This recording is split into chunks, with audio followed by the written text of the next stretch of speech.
911, what is the address of your emergency? He had seen video of a girl in a cage. He saw her, he described her crying. In this cage on the floor. It was like a dungeon. He had an entire room that was devoted to the torture of others. Hari pertama di tahun 2002, semua anggota keluarga Kozakiewicz atau keluarga Kozak kumpul di rumah di Crafton Heights, Pittsburgh, Pennsylvania. Mary, sang ibu, sudah selesai memasak dan tiba saatnya untuk makan malam. Lalu dia menyuruh Chuck, anak lelakinya, memanggil adiknya, Alicia. Tapi Alicia nggak ada di kamar. Chuck mencari ke kamar-kamar lain tapi nggak ada. Chuck kembali ke ibunya dan bilang kalau Alicia tidak ada di rumah. Charles, sang ayah yang lagi asik nonton TV, langsung berdiri mencari putri bungsu kesayangannya itu. Tapi Alicia tidak ditemukan. Hilang tanpa jejak. Jas tebalnya masih tergantung. Sepatu bootsnya masih rapi tersusun di dekat pintu. Tasnya masih tergeletak di atas meja belajar di kamarnya. Chuck memandang keluar dari jendela. Tampak begitu sepi di malam yang dingin itu. Kemana anak itu, pikirnya. Nggak mungkinlah dia pergi tanpa jas dan sepatu bootsnya, karena di luar sangat dingin. Dan Alicia bukan tipe anak yang pergi dari rumah begitu aja tanpa pamit. Apalagi Alicia takut pada kegelapan. Mary melihat keadaan pintu di depan rumahnya tidak tertutup penuh. Saat itu dia langsung khawatir. Kemudian dia menelpon 911. Dalam hitungan menit petugas mengetuk pintu mereka. Pertanyaan pertama, apakah kalian sebagai orang tua sedang bertengkar? Atau kalian bertengkar dengan Alicia lalu anak itu minggat? Mary dan Charles bilang gak ada yang bertengkar. Kata Mary dia lagi masak saat Alicia datang kepadanya bilang sakit perut dan mau rebahan. Mary gak yakin kalau Alicia kabur. Alicia anak manis dan pendiam. Mau kabur kemana? Uang aja dia gak pegang. Baju pun gak ada yang dibawa. Waktu itu keluarga Kovac disuruh menunggu. Mungkin Alicia pergi dengan teman-temannya. Kalau dia belum pulang, hubungi kami lagi, kata polisi. Kemudian mereka pergi. Mary lemas mendengar hal itu karena setiap detik dan menit sangat krusial untuk keselamatan Alicia. Charles dan Mary membiarkan semua lampu rumah menyala. Pintu tidak dikunci dan horden jendela terjuntai terbuka, seolah memberi tanda pada Alicia kalau mereka sedang menantikannya pulang. Keluarga Kozak duduk bersama di ruang keluarga, mendengarkan detik jarum jam berputar. Malam yang terasa sangat panjang dan lama. Mereka sangat tak berdaya, sangat khawatir dan hancur hati. Tapi Charles Kozak nggak bisa menunggu lebih lama lagi. Lewat tengah malam dia kembali menelpon 911. Dia menekankan kalau putrinya yang baru berumur 13 tahun itu belum kembali. Kali ini laporannya mendapat perhatian polisi. Polisi langsung bergerak. Koran-koran lokal, TV, dan radio lokal melakukan yang terbaik memberitakan tentang Alicia. Alicia lahir tanggal 23 Maret 1988. Umurnya 13 tahun waktu hilang. Masih kelas 2 di SMP Carlington. Kakaknya, Chuck, 9 tahun lebih tua darinya. Keluarga Kovac ini tinggal di Crafton Heights, satu area yang nice di Pennsylvania. Keluarga Kovac adalah keluarga yang hangat dan harmonis. Charles Kovac bekerja, sedang Mary Kovac jadi ibu rumah tangga saja. Anak-anak gak kekurangan kasih sayang. Ketika Alicia masuk pra-remaja, Mary dan Charles membelikan putri bungsunya itu komputer agar pengetahuannya bertambah dan menolong dalam mengerjakan PR-PR dan juga melakukan tugas riset dari sekolah. Dan Alicia senang menghabiskan waktunya di depan komputer. Alicia punya akun di Yahoo dan AOL, American Online. Media sosial AOL dan Yahoo Messenger itu sangat booming sekali. Alicia senang mengobrol dengan teman-teman sekolahnya di platform medsos tersebut. Dia juga mendapatkan teman-teman baru di dunia maya. Dia pernah cerita kepada Mary kalau dia berkenalan dengan beberapa orang, teman-teman seusianya secara online. Awalnya memang agak asing baginya, tapi lama-kelamaan dia merasa nyaman chatting dengan teman-teman barunya itu. Topik obrolan mereka nggak jauh dari cowok dan PR. Sekitar bulan Juli 2001, Alicia intens ngobrol dengan seorang teman online-nya di Yahoo Chatroom. Orang itu bernama Christine, tapi belakangan dia mengaku kalau dia bukan wanita, tapi dia adalah seorang pria. Kemudian Alicia menyapanya dengan sebutan Chris. Chris punya banyak kesamaan dengan Alicia, baik hobi, musik, film-film yang disukai, dan itu semua membuat Alicia merasa cocok dan ngeklik chatting dengannya. Mereka sering mengobrol sampai jam 2-3 subuh, dan itu membuat Alicia ngantuk di sekolah. Teman-teman sekolahnya bisa menebak, pasti abis chatting lagi nih sampai pagi. Setelah 6 bulan chatting, Chris mengajak bertemu. Alicia yang sudah merasa kenal, merasa tahu, dan merasa nyaman dengan teman online-nya itu pun setuju. Apakah hilangnya Alicia berkaitan dengan rencana pertemuan Alicia dengan teman online-nya itu? Polisi menyita komputer Alicia untuk diselidiki. Dari history chat yang terekam di komputer, Alicia memang aktif di banyak ruang chatting. Isi chattingan berkisar di dunia remaja, dan umumnya para pengguna chatroom itu tidak ada yang memakai nama mereka sendiri. Apakah Alicia sudah masuk perangkap grooming? Grooming itu adalah seorang predator yang mencoba membuat relationship dengan memberikan kepercayaan dan perasaan kepada seorang anak atau remaja agar mereka bisa dimanipulasi. Dan calon korban nggak akan sadar ada motif di balik itu semua. Apalagi kalau calon korban masih di bawah umur, masih gampang dibohongin. Dan tahun 2002, online chatting itu masih menjadi sesuatu yang baru. Nggak banyak kasus kejahatan online waktu itu. Tapi kuat dugaan polisi kalau Alicia sudah menjadi korban kejahatan internet. Sementara 24 jam sudah berlalu, kans untuk menemukan Alicia semakin tipis. Karena nggak ada petunjuk yang berarti yang bisa menuntun polisi untuk menemukan Alicia. Nggak terbayangkan situasi horor yang sedang dihadapi Alicia. Sudah 39 jam Alicia hilang. Jam, menit, detik sangat berarti untuk menemukan Alicia. Tapi polisi justru stuck, nggak ada arah untuk memeriksa kasus ini. Detektif Tom Carter merasa berada di titik terendah dalam tugasnya sebagai polisi. Merasa gagal, merasa bersalah karena tidak bisa melacak predator dan korbannya. Tiba-tiba, teleponnya berdering. Dia mendapat telepon dari seorang pria yang berkata kalau dia punya informasi penting sehubungan dengan anak hilang di Crafton Heights. Pria itu nggak mau menyebutkan namanya, karena dia adalah member berbayar yang sah di ruang chatting fantasi dewasa Yahoo Chatroom. Dia nggak mau privasinya terungkap. Dia bilang saat chatting di room fantasi dewasa, dia menerima link video dari seorang partisipan lainnya. Link itu ternyata link video live streaming. Ada seorang anak cewek telenji di dalam kandang, dan anak itu mirip sekali dengan anak yang hilang di Crafton Heights. Anak itu menangis dan jelas tampak kalau dia disakiti. Udah, itu aja laporannya. Lalu dia mematikan teleponnya. Info itu malah bikin Tom Carter pusing. Bagaimana dia bisa menyelesaikan puzzle jika informasinya nggak jelas? Dia menyuruh stafnya melacak telepon pria tadi. Diketahuilah kalau orang itu menelpon dari telepon umum di Florida. Bagaimana pula dia bisa melacak penelpon dari telepon umum? Tom frustrasi. Dia sangat berharap pria anonim itu menelpon kembali karena cuma orang itulah satu-satu harapannya. 2 hari berlalu, tiba-tiba pria Florida itu menelpon kembali. Tom langsung memohon kepadanya untuk membantunya mendapatkan anak itu. Kata Tom kepada pria itu, jangan khawatir dengan privasimu. Masalah kamu senang lihat bokep itu urusan kamu. Khawatirkanlah nasib Alicia. Kemudian Tom mengundangnya untuk datang langsung ke kantor polisi. Tapi pria itu menolak.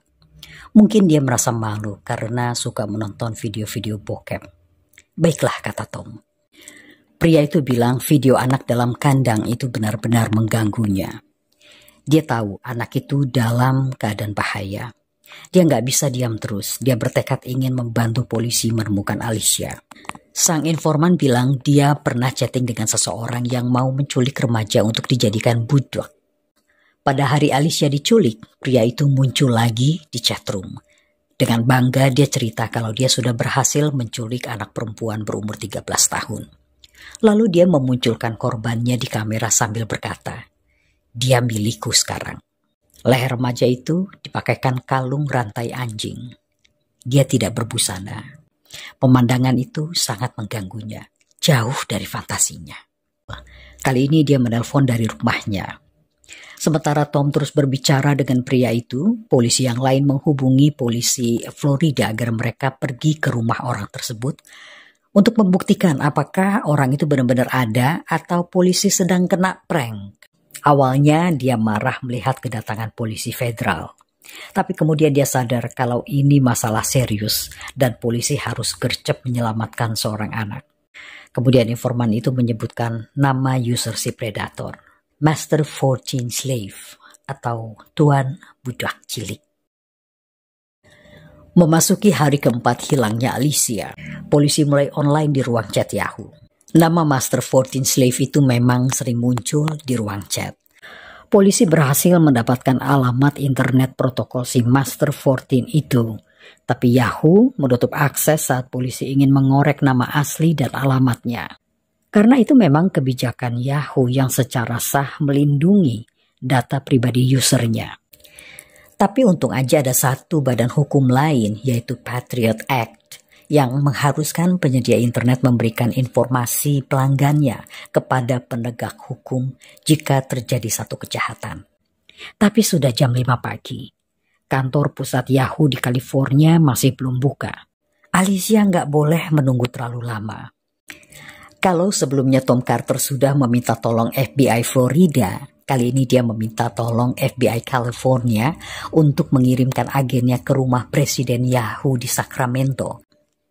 Setelah mendengar semua dari FBI, Pak Bos langsung menghubungi anak buahnya dan menyuruh mereka segera online karena ada masalah hidup matinya seorang remaja.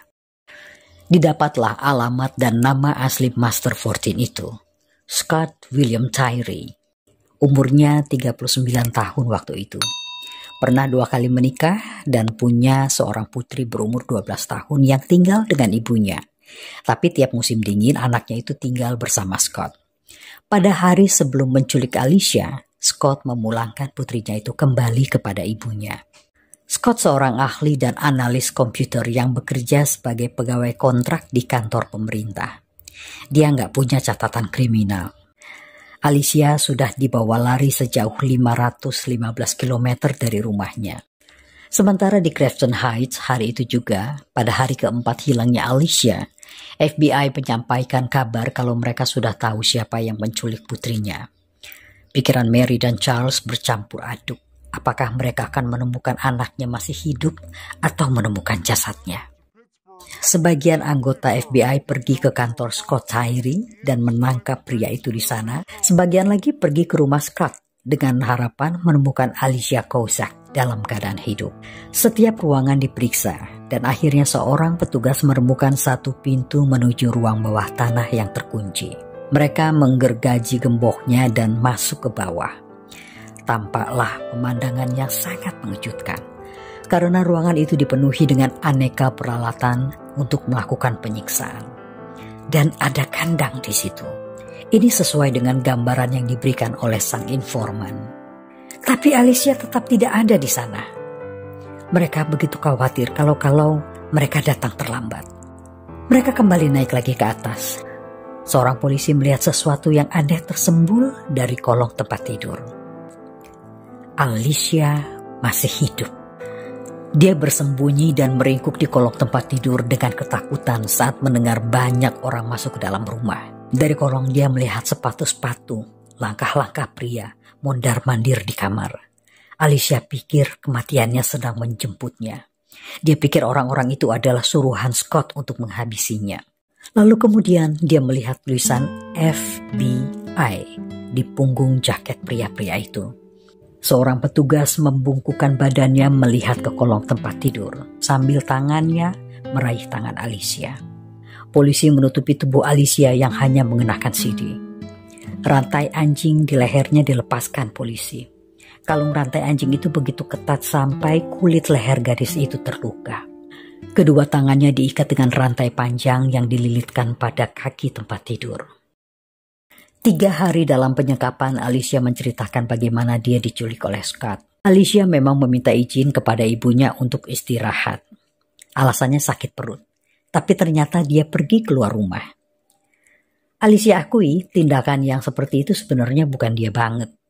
Tapi itu mungkin didorong oleh rasa ingin bertemu dengan sahabat online-nya yang bernama Chris. Alicia menjalani jalan di depan rumahnya itu sampai beberapa puluh meter ke tempat yang menjadi titik pertemuan. Tapi sebelum tiba di sana, Alicia yang sebenarnya takut jalan sendiri dan takut dengan kegelapan mengurungkan niatnya. Suara hatinya berkata, "Pulang." Dia pun berbalik arah untuk pulang. Tiba-tiba ada mobil di belakangnya dan pengendaranya bilang, "Hey, it's me, Chris."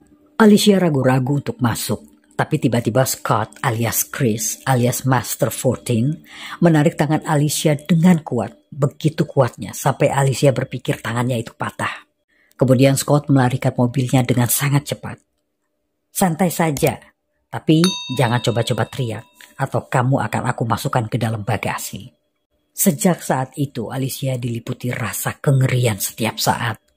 Dia melihat gedung-gedung yang biasa dia lihat di kotanya semakin jauh berada di belakangnya. Saat melewati pintu tol, Alicia berharap petugas bisa melihat ketakutan pada matanya. Tapi keheningannya tidak memberikan tanda apapun kepada petugas tol. Dan mobil terus berlalu. Semakin jauh sampai Alicia tidak familiar lagi dengan bangunan-bangunan yang dia lihat di sepanjang jalan. Dia nggak tahu kalau Scott membawanya ke Virginia.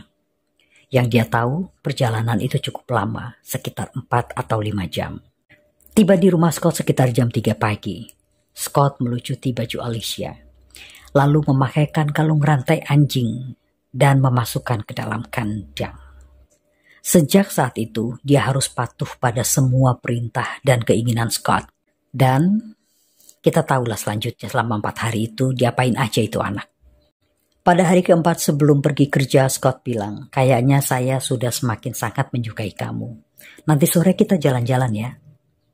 Saat itu Alicia tahu kalau hidupnya tidak akan lama lagi.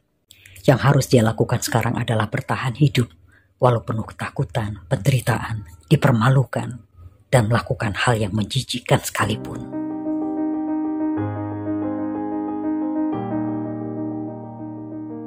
Tim polisi bertepuk tangan bergembira telah menemukan Alicia dalam keadaan hidup. Orang tua Alicia memeluk putri mereka dengan erat. Sedangkan Scott Tyree mendapat vonis 19 tahun 7 bulan. Tapi karena perbuatan baiknya selama di penjara, dia dibebaskan setelah 17 tahun berada di balik jeruji. Dia ditempatkan di rumah penampungan sementara sampai masa percobaannya tuntas. Ini masalah bagi keluarga Kovac. Rumah penampungan itu cuma berjarak 4 mil dari rumah mereka. Mereka komplain ke hakim. Komplain keluarga Kovac diterima. Scott Tyree dipindahkan ke rumah penampungan di area lain. Beberapa bulan setelah bebas, Scott ditahan lagi karena melanggar syarat dari bebas bersyarat. Dia terciduk saat lagi login ke situs porno. Masuk penjara lagi, meneruskan sisa tahanannya, dan keluar penjara lagi tanggal 22 September 2021. Sementara Alicia, setahun setelah diculik, dia malah sudah membuat satu organisasi, Alicia Project. Saat itu dia masih 14 tahun, tapi sudah menjadi motivator bagi anak-anak sekolah untuk waspada dengan siapa mereka berbicara di dunia maya. Walaupun setelah diselamatkan, Alicia sempat mengalami trauma dan menjalani treatment psikiater selama berbulan-bulan. Bahkan dia juga sempat mengalami hilang ingatan. Sekarang Alicia sudah menyandang gelar Master Psikologi Forensik dan menjadi motivator terkenal di Amerika. Bahkan dia menerima penghargaan atas kegiatannya membantu polisi dan keluarga korban penculikan. Nice ending ya. Crime story ini berakhir dengan manis. Jarang-jarang ya. Kalau saja pria anonim itu nggak melapor polisi, mungkin nasib Alicia akan lain. Mungkin akan berakhir dengan tragis. Karena begitu banyak kasus penculikan berakhir dengan korban yang tewas atau tidak ditemukan sama sekali. Baiklah, kita jumpa lagi di kisah yang lain. Please dukung terus channel ini dengan memberi like, komen, dan subscribe jika kalian baru menemukan channel ini. Dan jangan lupa nyalakan loncengnya ya. Oke, terima kasih banyak. Love you. Bye.